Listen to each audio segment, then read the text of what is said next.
So hello student, this is Abhishek here और स्वागत है आपका हमारे चैनल स्टडी क्लास पे। तो जैसा कि आप सबने प्रीव्यू में थंबनेल में देख लिया है कि आज हम बात करने वाले हैं मध्य प्रदेश के डीएलएड का प्रथम वर्ष का विषय जिसका नाम है पूर्व बाल्यावस्था परिचर्या एवं शिक्षा। कुछ लोग इसे पूर्व बाल्यावस्था परिचर्चा भी कहते हैं, याद रखिएगा दोनों विषय एक ही है, पूर्व बाल्यावस्था परिचर्या एवं शिक्षा या फिर पूर्व बाल्यावस्था परिचर्चा एवं शिक्षा। नाम एक ही है, इस तरह से दो अलग ले आते हैं लेकिन विषय एक ही रहेगा, ध्यान रखिएगा। तो ये हमारा जो आज की क्लास होने वाली है, आज के इस क्लास में हम बात करेंगे कि पूर्व बाल्यावस्था परिचर्या एवं शिक्षा की इकाई 1 जिसका नाम है प्रारंभिक बचपन में देखभाल एवं शिक्षा की परिभाषा प्रकृति एवं महत्व, इस विषय की हम बात करेंगे, इस इकाई की बात करेंगे। तो ये इकाई 1 है। इसके पहले ऑलरेडी अन्य विषयों की वीडियो लेक्चर क्लासेस हम ला चुके हैं, अगर आपने अभी तक वो नहीं देखी हैं तो आप प्लेलिस्ट पर जाकर देख सकते हैं, चैनल की प्लेलिस्ट पर जाएंगे और देख पाएंगे। सभी लोग फटाफट जितने भी जुड़ रहे हैं, जैसे जैसे आप जुड़ रहे हैं, फटाफट पहले चैनल को सब्सक्राइब करना और बेल नोटिफिकेशन को ऑल पर रखना है ताकि इस तरह की लाइव क्लास प्रीमियर क्लास की नोटिफिकेशन आप तक सबसे पहले पहुंच जाए, ध्यान रखिएगा। तो सभी लोग फटाफट चैनल को सब्सक्राइब करके बेल नोटिफिकेशन ऑल पर रख दो। आज की इस क्लास में बात होगी मध्य प्रदेश डीएलएड का प्रथम वर्ष का विषय पूर्व बाल्यावस्था परिचर्या एवं शिक्षा, जिसकी इकाई 1 की बात हम करने वाले हैं। इस इकाई 1 जिसका नाम है प्रारंभिक बचपन में देखभाल एवं शिक्षा की परिभाषा प्रकृति एवं महत्व, इस इकाई की बात करेंगे। अब इकाई का नाम है प्रारंभिक बचपन में देखभाल, तो अब इससे संबंधित ही प्रश्न आएंगे, ये भी क्लियर हो गया आपको। अब इस पूरे क्लास में आज के इस वीडियो लेक्चर में मैं आपको क्या क्या बताऊंगा पहले ही क्लियर कर दे रहा हूं। तो इस वीडियो लेक्चर में हम बात करेंगे इस विषय पूर्व बाल्यावस्था परिचर्या एवं शिक्षा की इकाई 1 का अंक विभाजन, यानी इसका ब्लूप्रिंट, यानी इस पर कितने अंकों के कितने अंक आवंटित है, कितने प्रश्न आते हैं, कौन कौन से नंबर के, ये हम देखेंगे। साथ ही साथ उसके बाद फिर मैं आपको बताऊंगा कि इस विषय में इस इकाई से पूर्व डीएलएड की परीक्षाओं में कौन कौन से महत्वपूर्ण प्रश्न पूछे गए थे, यानी पीवाईक्यूज, प्रीवियस ईयर क्वेश्चंस, उन क्वेश्चंस को देखेंगे और उन प्रश्नों के उत्तर, उन क्वेश्चन के आंसर्स जो लिखने होते हैं वो कैसे लिखने होते हैं वो भी यहाँ पर हम चर्चा करेंगे। पॉइंट वाइज डिटेल में देखेंगे कि कैसे किन प्रश्नों के उत्तर कैसे पॉइंट्स पर किस तरह से लिखते हैं। साथ ही साथ आने वाली डेट की परीक्षा के लिए कौन से ऐसे महत्वपूर्ण प्रश्न हैं, कौन से ऐसे संभावित प्रश्न हैं जो पूछे जा सकते हैं और उनके उत्तर कैसे लिखने होंगे, उनके पॉइंट्स कैसे बनाने होंगे, ये भी मैं आपको बताने वाला हूं। तो वीडियो बहुत ज्यादा इंपॉर्टेंट है, वीडियो लेक्चर बहुत महत्वपूर्ण है, एंड तक जरूर बने रहना है। अभी जितने लोग देर से जुड़े हैं, देर से क्लास को ज्वाइन किए हैं, उन सब लोग से रिक्वेस्ट है कि सबसे पहले आप चैनल को सब्सक्राइब करके बेल नोटिफिकेशन को ऑल पर रखेंगे, क्योंकि ऐसा करने से ही मेरी लाइव क्लास, प्रीमियर क्लास, हर वीडियो की नोटिफिकेशन आप तक सबसे पहले पहुंचेगी, अन्यथा नहीं पहुंचेगी। ताकि आप कोई भी अपडेट मिस नहीं करना चाहते तो सब्सक्राइब करके बेल नोटिफिकेशन ऑल पर रखें, ठीक है। चलिए तो आगे बढ़े, इस विषय का, इस इकाई की बात करें तो सबसे पहले सीधा सीधा इसके अंक विभाजन की, ब्लूप्रिंट की बात कर लेंगे। तो अगर इसके हम ब्लूप्रिंट की यानी इसके अंक विभाजन की बात करें, यानी कि जिस पर अंक आवंटित है, यानी इस एक इकाई पर, यानी कि इसका नाम है प्रारंभिक बचपन में देखभाल एवं शिक्षा की परिभाषा प्रकृति महत्व, ये सब पूछेगा शिक्षा के बारे में। तो इस पर अगर अंक की बात करें तो कुल अंक आवंटित है 20। जी हाँ, कुल 20 मार्क्स मिल सकते हैं इस एक क्लास को कर, इस एक इकाई को पढ़कर, इस एक वीडियो लेक्चर को देखकर। जी हाँ, तो बहुत महत्वपूर्ण होगा, 20 अंक कोई कम नहीं होता, ये आप भी जानते हो। तो 20 अंक हासिल करने के लिए आपको ध्यान से इस लेक्चर को देखना है। तो चलिए, तो अंक विभाजन की बात करूं तो वस्तुनिष्ठ आते हैं 4, यानी कि जो 1 मार्क्स के क्वेश्चंस होते हैं, यानी ऑब्जेक्टिव क्वेश्चंस, इसमें हो सकता है बहुविकल्पी प्रश्न हो सकता है खाली स्थान पर हो सकता है सत्य असत्य हो, इस प्रकार के, या एक वाक्य या एक शब्द में उत्तर देना, ऐसे प्रश्न हो। तो ऐसे वस्तुनिष्ठ कितने आएंगे, कुल 4, यानी कि एक मार्क्स के 4 हो गए, 4 मार्क्स। फिर 2 अंकों के 2 प्रश्न आएंगे, यानी अति लघुत्तरी जो प्रश्न होते हैं ना, 2 प्रश्न 2 मार्क्स वाले, ठीक है, 2 अंकों के 2, यानी 2 मार्क्स के, यानी वेरी शॉर्ट जिन्हें हम कहेंगे 30 शब्द में जिसके उत्तर लिखने होते हैं, ऐसे 2 प्रश्न आएंगे।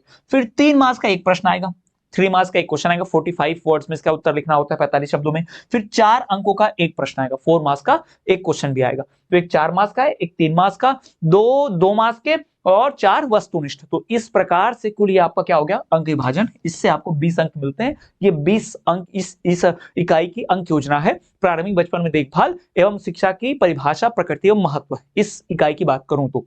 अब आपको अंक विभाजन भी समझ गया, इस पे कौन कौन से मार्क्स आवंटित हैं, कितने कितने हैं, क्लियर है, समझ में आ गया। तो चलिए आगे बढ़े।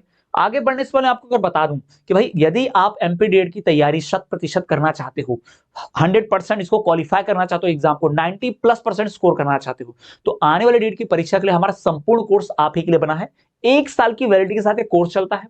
इस पूरे कोर्स में आपको क्या क्या मिल जाता है, वीडियो लेक्चर, मैराथन लेक्चर, हर विषय का, हर इकाई का वस्तुनिष्ठ प्रश्न उत्तर, हर विषय का, हर इकाई का आपको डिटेल प्रश्न उत्तर, हर विषय का, हर इकाई का शॉर्ट नोट प्रश्न उत्तर, एक्सक्लूसिव प्रश्न उत्तर, short video lecture, marathon video lecture, ये सब कुछ मिल जाता है। इवन प्रीवियस ईयर क्वेश्चंस मिल जाते हैं, उनके सॉल्यूशन भी मिल जाते हैं। ये सब मिल जाता है आपको सिर्फ एक कोर्स के अंदर। जी हाँ, हमारे चैनल से पढ़कर हजारों छात्रों ने अब तक 90+% स्कोर किया है।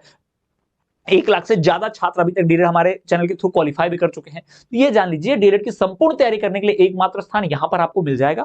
कोर्स परचेस करना बहुत आसान है। वीडियो के डिस्क्रिप्शन में हमारे ऐप की लिंक है, वहां से आप ऐप डाउनलोड करके हमारा कोर्स परचेस कर सकते हो। और मजे की बात, फिलहाल 33% का ऑफ चल रहा है इस कोर्स के ऊपर। जी हाँ, ये जैसे जैसे परीक्षा नजदीक जाएगी इसके बाद ये ऑफर खत्म हो जाता है, डिफरेंट कोर्सेस आते हैं। अभी ये कोर्स चल रहा है, लाभ उठाइए, क्योंकि परीक्षा को अभी 3 महीने लगभग बाकी है। तो अभी आप परचेस करेंगे तो लंबे समय तक पढ़ाई कर पाएंगे, ठीक है, ताकि आपको कोर्स का पूरा पूरा लाभ मिल सके और 100% गारंटी के साथ सफलता प्राप्त कर सके। यानी मार्केट से ना कोई किताब खरीदनी है, ना कोई बुक खरीदनी है, ना कोई सीरीज, कोई टेंशन नहीं, हर एक चीज यहाँ पर कंप्लीटली मिल जाएगी।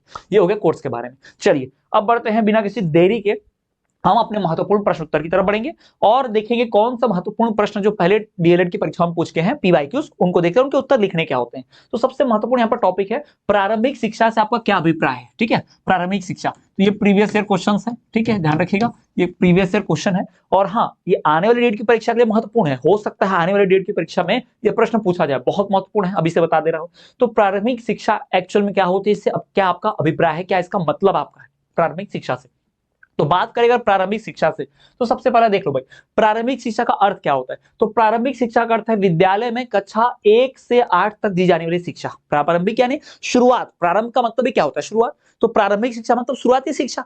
तो कक्षा 1 से कक्षा 8 तक जो शिक्षा दी जाती है, कक्षा 1 से कक्षा 8वीं तक बालकों को, बच्चों को जो शिक्षा दी जाती है, उस शिक्षा को ही क्या कहते हैं, प्रारंभिक शिक्षा कहते हैं। अब ये तो क्लियर हो गया प्रारंभिक शिक्षा क्या है।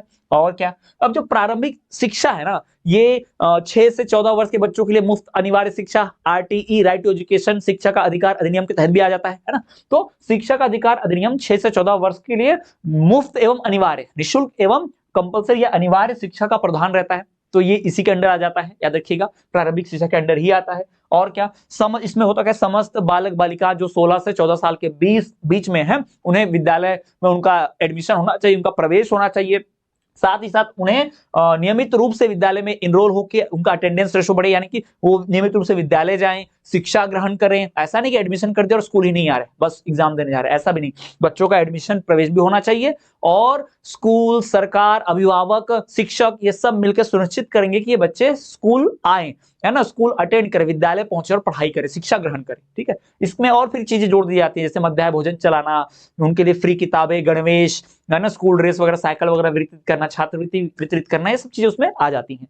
ठीक है, और क्या, तो ये सब प्रारंभिक शिक्षा के बारे में बात कर रहा हूं। अब तो अब आप अपने मन से भी कई चीजें लिख सकते हो, जैसे अभी छोड़ दो, प्रारंभिक हिसाब से पूछेंगे तो क्या बताओगे। सबसे पहली बात कि कक्षा 1 से कक्षा 8 तक बच्चों को दी जाने वाली शिक्षा को ही प्रारंभिक शिक्षा कहते हैं। क्लियर। अब प्रारंभिक शिक्षा जो है किसमें आती है, तो ये शिक्षा का अधिकार अधिनियम, जिसमें 6 से 14 वर्ष के बच्चों को मुफ्त, निःशुल्क एवं अनिवार्य शिक्षा प्रदान की जाती है, उसके अंदर आता है। फिर इसमें होता क्या है कि इसमें यह सुनिश्चित करना होता है कि बालक बालिकाओं का प्रवेश जो है विद्यालय में रहे, और वो विद्यालय निरंतर शिक्षा ग्रहण करते रहे विद्यालय में, ये आप लिख देंगे। ठीक है, प्रारंभिक शिक्षा भाई, इसमें और क्या, तो भाई विद्यालयों को यह सुनिश्चित करना होगा कि वातावरण जो है, ठीक है, वो शिक्षा ग्रहण करने योग्य हो। बच्चा जो है, बालक जो है, उनकी आयु के अनुरूप कक्षा में बैठना चाहिए, यानी बच्चा जिस उम्र का है उस क्लास में उसका एडमिशन होना चाहिए। कई बार ऐसा होता है, आप देखोगे ना, बचपन में जब एडमिशन होता है तो उतना उम्र का ध्यान नहीं रखा जाता। कई बार ऐसा होता है कि ज्यादा उम्र का बच्चा छोटी क्लास में पढ़ रहा है, बहुत कम उम्र का बच्चे को बड़ी क्लास में डाल दिया सीधा सीधा। तो ये कई बार होता है, और खासकर ये ग्रामीण क्षेत्रों में और प्रारंभिक कक्षाओं में अधिकतर ये देखने मिलता है हमको। ठीक है, तो ये भी ध्यान रखना है कि बच्चे की आयु के अनुरूप ही उसे कक्षा दी जाए। ठीक है, उसी कक्षा में बैठे। ये सब जिम्मेदारी किसकी होगी, अध्यापक की, प्रधानाध्यापक की, अभिभावक की, है ना। अध्यापकों को यह ध्यान देना कि बच्चे को इससे पहले की शिक्षा भी दी जाए, है ना। बच्चा का प्रवेश जिस कक्षा में हुआ है उसके पहले अगर जो चीजें उसे नहीं आती हैं, कमजोरी है, तो वो भी सिखाई जाए। यानी कक्षा में 1 में उसका प्रवेश हुआ, लेकिन कक्षा 1 के पहले भी तो क्लासेस में कुछ पढ़ाया जाता है ना, नर्सरी, KG 1, KG 2, जो भी इसमें होता है, वो बच्चे को अगर उसका ज्ञान नहीं होगा तो कैसे बच्चा कक्षा 1 में अच्छा कर पाएगा। तो पीछे का ज्ञान भी देना पड़ेगा, पूर्व की कक्षाओं का भी ज्ञान जो है अध्यापक को ही देना पड़ता है। क्लियर है। अब ये हो गया आपका प्रारंभिक शिक्षा। अब ये क्लियर है प्रारंभिक शिक्षा से क्या मतलब है, क्या होता है प्रारंभिक शिक्षा, अब आप समझ गए पूरी तरह से। चलिए, तो प्रारंभिक शिक्षा हो गई। अब आते हैं अगला टॉपिक, देखिए हमारा कि मध्याह्न भोजन यानी कि मिड डे मील योजना, ठीक है, मध्याह्न भोजन के कार्यक्रम को समझाइए।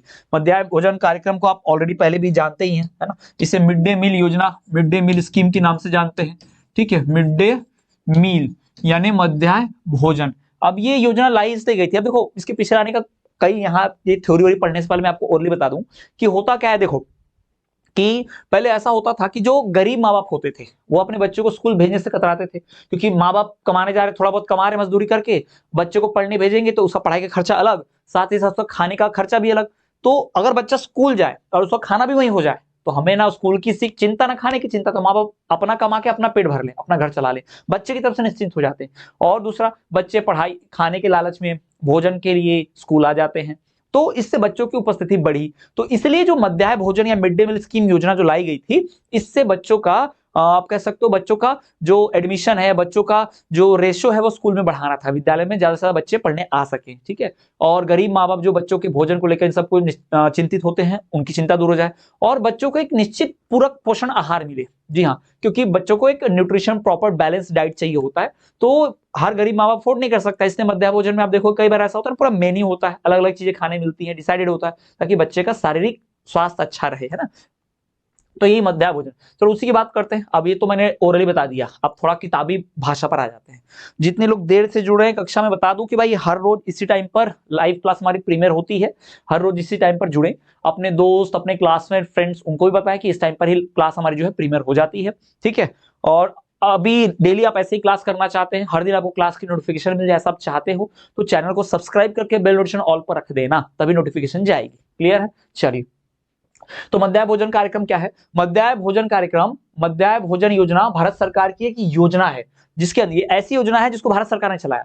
अब इस योजना के अंतर्गत क्या होता है, इसके अंतर्गत पूरे देश के प्राथमिक और लघु माध्यमिक विद्यालयों के छात्रों को दोपहर का भोजन निःशुल्क प्रदान किया जाएगा, ठीक है। इस योजना के माध्यम से जो प्रारंभिक या प्राथमिक विद्यालय हैं तथा लघु माध्यमिक विद्यालय हैं, वहां दोपहर का भोजन छात्रों को, बच्चों को निःशुल्क प्रदान किया जाएगा। मध्याह्न भोजन स्कीम जो है छात्रों के ज्ञानात्मक, भावात्मक और सामाजिक विकास में सहायता करता है। ये जो मध्याह्न भोजन का कार्यक्रम है, ये मध्याह्न भोजन की जो योजना है या जो मिड डे मील या जो भोजन है, ये बच्चों के ज्ञानात्मक, भावात्मक और सामाजिक विकास में सहायता करता है। ये सब बच्चे बैठ के एक साथ खाते हैं, खाना बनता है, फिर बढ़िया से मजा आता है ना अलग से। भाई घर में नॉर्मल तुम अच्छा खाना भी क्यों ना खाओ, लेकिन दोस्तों के साथ पूरे झुंड में बैठ के पंगत में लाइन से ऐसे खाना खाओ, अलग ही मजा आता है। ये चीजें होती है स्कूल में। खैर कई जगहों पर इसमें अनियमितता देखने मिली कि ऐसा खाना खिला दिया जो बहुत ही खराब क्वालिटी का है, चावल एकदम कीड़े वाला है, उसमें इल्लियां हैं, कीड़े हैं, बहुत लो क्वालिटी का गुणवत्ताहीन भोजन जो परोस दिया जाता है, घोटाला होता है, कई कई बार ऐसी चीजें हमने देखने मिलती हैं। खैर ऐसा नहीं है कि ऐसा हर जगह होता है, कुछ कुछ जगहों पर है, खराबी है, सुधार की आवश्यकता है, पर कम से कम सरकार की थोड़ी सराहना करनी पड़ेगी कि सरकार ने ये सोचा, सरकार ये कर रही है, ठीक है। तो कुछ कुछ जगह तो गड़बड़ियां होती हैं और इन्हीं गड़बड़ियों को हमको सामने ला के, इस पर विचार करके, इस पे सबका ध्यान ला के इसको भी सुधार सकते हैं, ठीक है।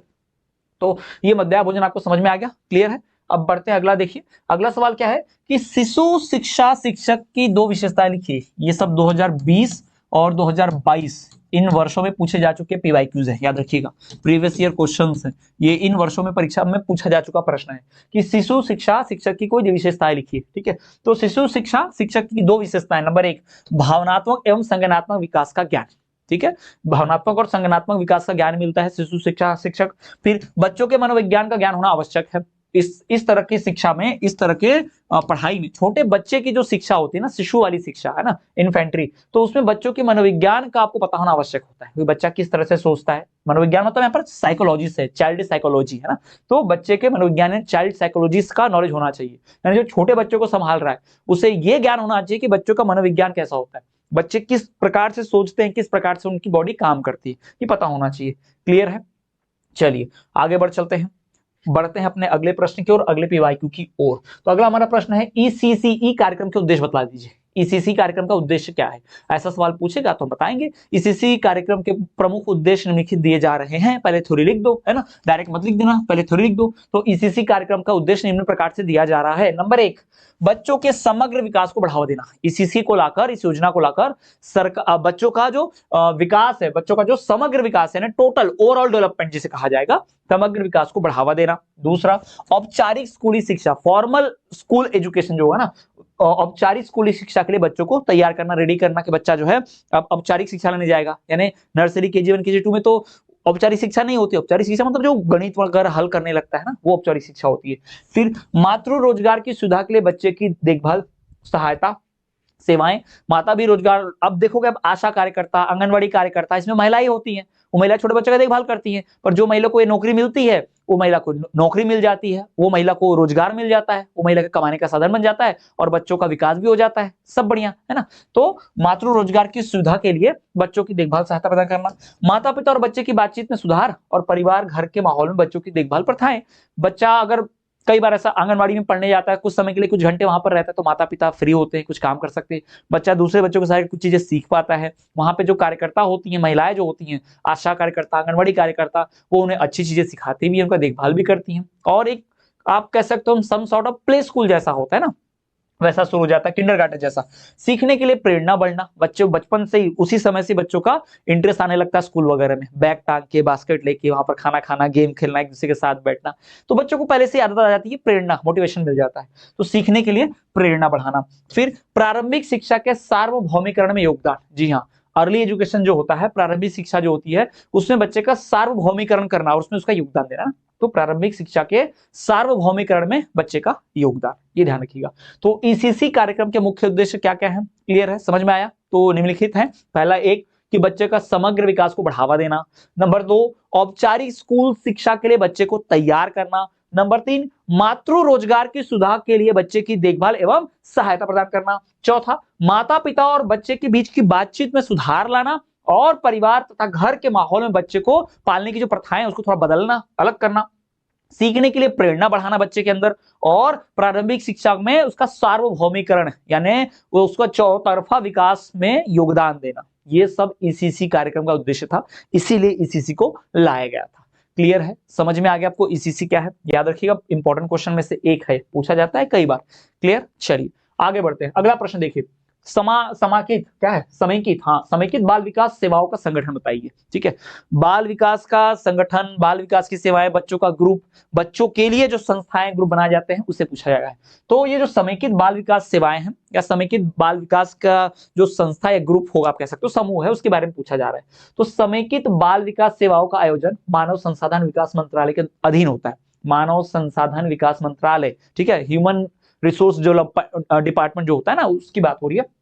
तो वो डिपार्टमेंट सरकारी विभाग है, वो ज्यादा कुछ नहीं, एक सरकारी विभाग है, गवर्नमेंट का एक डिपार्टमेंट है, मानव संसाधन विकास मंत्रालय। वो मिनिस्ट्री ऑफ ह्यूमन रिसोर्स ऐसा कुछ रहता है। ठीक है, तो वो विभाग क्या करता है, वही ये समेकित बाल विकास की ग्रुप को, समूह को चलाता है। ठीक है, इन सेवाओं में मानव संसाधन विकास मंत्रालय की महत्वपूर्ण भूमिका होती है। वो जो सुविधाएं इसके तहत मिलती हैं, उन सुविधाओं में इसी मिनिस्ट्री का, इसी मंत्रालय का, मानव संसाधन विकास मंत्रालय का अहम योगदान रहता है। इस संगठन के कई चीजें बताई जा सकती हैं, जैसे पहले बात कि मानव संसाधन विकास मंत्रालय ही इसको देखभाल करता है। ये जो समेकित बाल विकास सेवाएं होती हैं, इसको कौन देखभाल करता है? मानव संसाधन विकास मंत्रालय। दूसरा, महिला एवं बाल विकास विभाग, केंद्र सरकार। केंद्र सरकार जो होती है वो भी इसकी देखभाल करती है, वो भी इस योजनाओं में यानी ये जो बाल विकास की जो सेवाएं होती हैं, यानी बच्चे के लिए जो योजनाएं आएंगी, जो सुविधाएं आएंगी, उसको कौन कौन संभालता, देखता है, कौन कौन उसमें कार्य करता है। तो हम पहले बता दें कि मानव संसाधन विकास मंत्रालय काम करता है। फिर इसमें महिला एवं बाल विकास विभाग केंद्र सरकार का भी मंत्रालय काम करता है। फिर महिला एवं बाल विकास विभाग राज्य सरकार का भी काम करता है। राज्य सरकार का डिपार्टमेंट, केंद्र सरकार का महिला विकास विभाग डिपार्टमेंट और मानव संसाधन विकास मंत्रालय डिपार्टमेंट, ये सारे डिपार्टमेंट मिलके बाल सेवाओं के लिए काम करते हैं। फिर बाल विकास का सचिवालय, ऑफिस, जिला कार्यक्रम अधिकारी, है ना, डिस्ट्रिक्ट प्रोग्राम ऑफिसर। ठीक है, फिर बाल विकास परियोजना अधिकारी। ठीक है, तो चाइल्ड CDPO जिसे कहेंगे, यानी कि child development program officer, CDPO इसका होगा बाल विकास परियोजना अधिकारी। यानी इतने सारे लोग, इतनी सारी संस्थाएं, इतने सारे मंत्रालय जो हैं, वो बच्चे के बाल विकास की, समेकित बाल विकास की सेवाओं के लिए कार्यरत होते हैं। ये सारे संगठन काम करते हैं उनके लिए, बच्चों की सेवाओं के लिए, बच्चों के विकास के लिए। क्लियर है? तो ये पूछा गया है समेकित बाल विकास के जो विभाग होते हैं ना, जो बाल विकास की जो सेवाएं होती हैं, उसके बारे में। अब बढ़ते हैं अगले प्रश्न की ओर। अगला प्रश्न बहुत महत्वपूर्ण है, याद रखिएगा, PYQ है, वेरी वेरी, आप इसको इंपॉर्टेंट क्वेश्चन भी बोल सकते हैं। बहुत महत्वपूर्ण सवाल है, कई बार डेट की परीक्षाओं में पूछा जा चुका है, ध्यान रखिएगा। तो इस सवाल को हम देख लेते हैं। बालक में व्यवहार संबंधी कौन कौन सी समस्याएं पाई जाती हैं?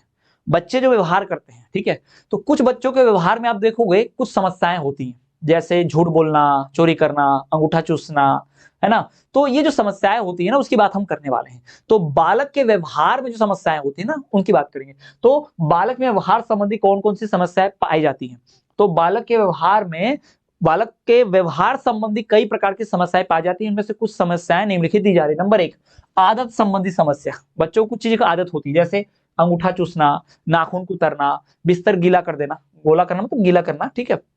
ये जो बीमारियां होती हैं, ये बच्चे के अंदर होती है कुछ बच्चों में, ठीक है। ये आदत वाली बीमारी है, ये आदत वाली समस्या है। बीमारी ना बोल के हम समस्या बोलेंगे, ठीक है।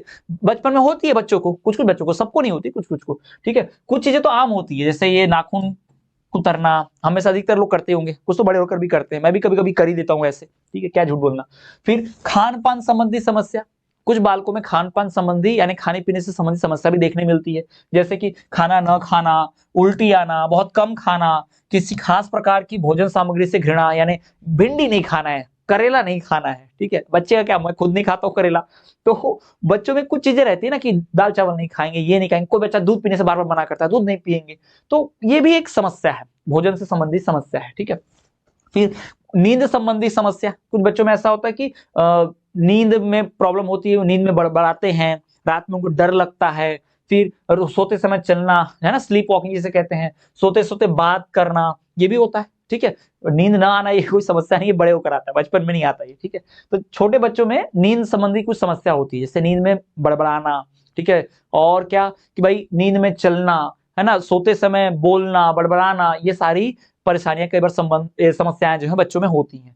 फिर बोलने संबंधी समस्या। कुछ बच्चों को बोलने में भी समस्या होती है, जैसे हकलाना, तुतलाना, ठीक है। बोलने में हकलाना, तुतलाना, तोतला बोलते हैं, अक्षर क्लियर नहीं होते, अटकते हैं, हकलाते हैं, रुक रुक के बोलते हैं, है ना। अब आपने सुना होगा ना, जैसे वो शाहरुख खान किरण, ये क्या हुआ, हकलाना हुआ, ये भी एक समस्या है। व्यक्तित्व संबंधी समस्या, पर्सनालिटी, व्यक्तित्व, है ना, किस प्रकार का व्यक्ति है, जैसे ईर्ष्या करना, शर्माना, भय, ज्यादा गुस्सा करना, ये भी एक समस्या होती है। ये भी ऐसे ही गुण कुछ कुछ बच्चों में होते हैं। कुछ बच्चों में सारे गुण एक साथ मिल जाएंगे, कुछ बच्चों में इसमें से एक दो गुण मिल जाएंगे, कुछ बच्चों में ये जैसे ईर्ष्या, भय, क्रोध, दोनों तीनों नहीं होगा, बस शर्माते रहते हैं वो ज्यादा, ऐसा भी होगा। तो ये जो आप देख पा रहे हो, ये सब बालक के व्यवहार संबंधी समस्याएं हैं, जो बालक के व्यवहार में पाई जाती हैं, अलग अलग समय पर, अलग अलग आयु में, या अलग अलग बालकों में अलग अलग प्रकार की समस्या। सारी समस्याएं एक ही बच्चे के अंदर नहीं हो सकता है, हो भी जाओ, लेकिन मोस्टली अलग अलग समस्याएं अलग अलग बच्चों में पाई जाती हैं। ये सब व्यवहार संबंधी समस्याएं, या नींद संबंधी समस्याएं, आदत संबंधी समस्याएं, खान पान संबंधी समस्याएं, ये बच्चों में आम बात है, होते रहता है, ठीक है। और ये समय के साथ सुधरता है, थोड़ी बहुत ध्यान रखने पर इनकी आदतों में सुधार लाया जा सकता है। क्लियर है, समझ में आ गया जी। तो ये था हमारी आज की क्लास, ठीक। और इस विषय को हमने बहुत बेहतरीन ढंग से पढ़ा। कई सारे महत्वपूर्ण प्रश्न उत्तर जो पीवाईक्यू प्रीवियस ईयर क्वेश्चन है डेट की परीक्षाओं में पूछे जा चुके हैं, वो मैंने बताया। इनके उत्तर पॉइंट वाइज कैसे लिखने, तो ये मैंने समझाया। जो मैंने यहाँ पर पॉइंट लिखे वो तो ठीक, और जो मैंने बहुत सारी थ्योरी बताई आपको ओरली, उसको भी ध्यान में रखना ताकि परीक्षा में अपने शब्दों से लिखने में आसानी हो उस थ्योरी को, ठीक है। साथ ही साथ मैं बताना चाहूंगा कि ऐसे हर इकाई की, अगली इकाई की क्लास हम कल फिर लेकर आएंगे इसी समय पर, ठीक, लाइव रहेगा।